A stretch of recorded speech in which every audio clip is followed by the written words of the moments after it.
Ganito ang dadaanan namin. Kailangan namin tumawid ng bangka.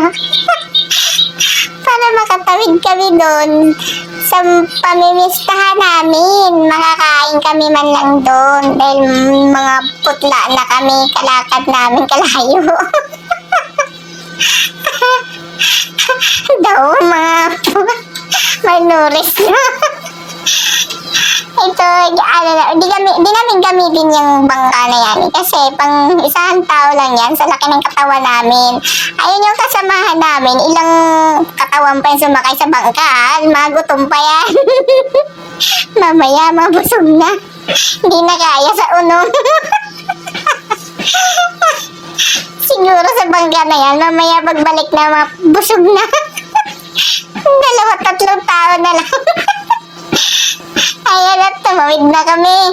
Ayan kasi magutom na yun. Sabi namin, bilisan na bugsay dyan. Huwag na lang ang mutot. Diyos ko po. Kaya kailangan lang tawidin yan. Malawak na ilog na yan. Para lang kayo magkakain dyan. Kailangan pa namin makita sa pangpang. Diyos ko, Lord. Ayan o, ganyan ang maranasan namin. Ginusto mo eh. Sige, magantos ka. Kailangan makilang bahay tayo. Anong bahay na ito? Pangalawa na yan. Kailangan sulitin natin yung pagod natin papunta dito. Pangalawang bahay na to. Makitin natin. Mabusog na. Tapos kumain sa unang bahay. Nagsialisa na, hindi nagugas ng plato. Tapos ko yan pangalawang bahay yan. Pinsan ko yan, pinsan namin yan. Si Loloy. Pamangkin ni Mama. Diba? Sabi, nagkita kami dito.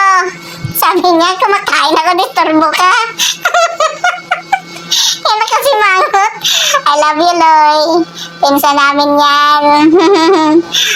Miss you na. Ayan. Kasi, galit siya. Kalaki ng subo niya. Tapos, disturbo ko para lang pa-picture. Ayan mga PG. Ay, Diyos ko, ako busog na ako. Tama na yun. Bye-bye.